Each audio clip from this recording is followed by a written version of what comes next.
Déjà, premièrement, je tenais à souligner qu'on vous a menti. Carrément, je vais enlever le bouton de ma veste pour vous le dire. Il y a beaucoup trop de monde pour être en sécurité chez moi avec mes enfants. Je paierai un loyer plus élevé. Alors, si vous la connaissez pas, j'ai envie de vous dire tant mieux.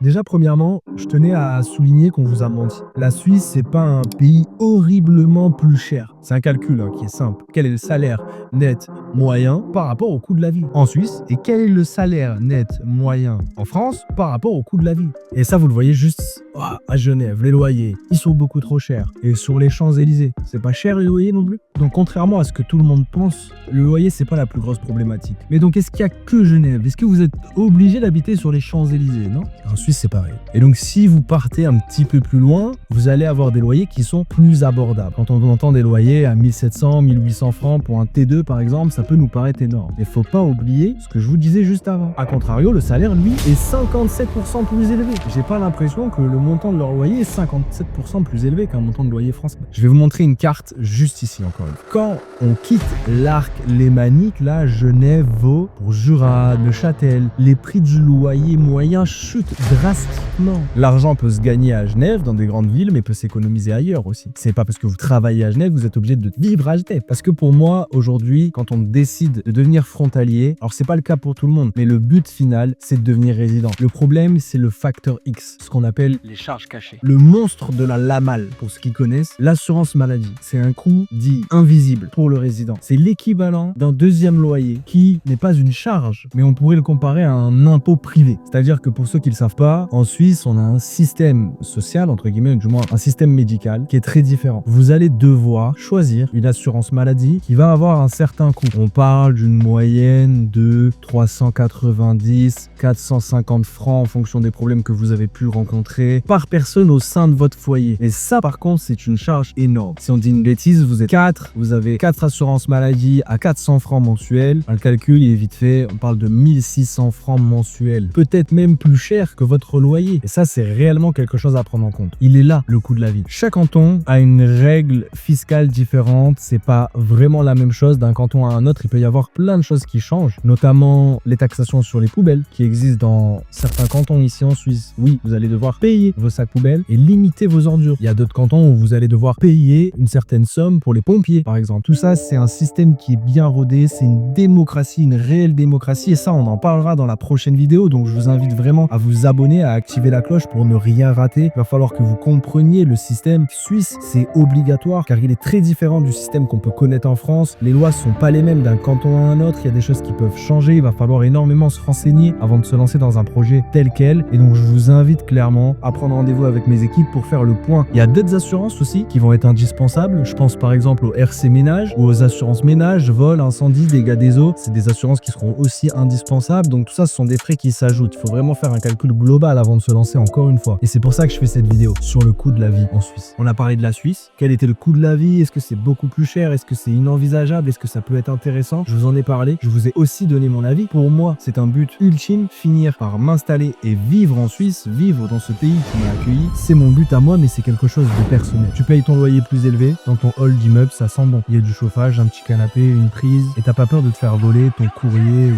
Tu payes le train plus cher, c'est vrai, mais il est à l'heure. Tu payes ton assurance maladie, c'est vrai, tu la payes des fois plus cher, même beaucoup plus cher. Quand tu vas à l'hôpital, t'es pris en charge. Faut pas toujours vouloir faire des économies là où il n'y a pas lieu d'en faire. La santé pour moi c'est primordial. Donc s'il faut payer pour avoir des soins conséquents, je paierai. Pour moi la sécurité c'est primordial. Donc s'il faut payer un loyer plus élevé pour être en sécurité chez moi avec mes enfants, je paierai un loyer plus élevé. Et si je dois payer un ticket de train 2, 3, 4, 5, 6 francs pour qu'il soit à l'heure et que je rate pas mon entretien ou mon rendez-vous important, là je le payerai. Bon, on a parlé de Genève, on a parlé de la Suisse, on a parlé de la vie en Suisse, on a parlé de différents cantons, et maintenant on va parler de la vie à la frontière. Et je peux pas vous parler de la vie à la frontière sans vous parler d'Annemasse. Est-ce que vous connaissez la ville d'Annemasse? Et par la zone particulière que représente Annemasse, la situation est difficile. Virginie Cambépine pensait en avoir terminé avec le faux syndic qui avait installé des squatteurs dans son appartement en 2022.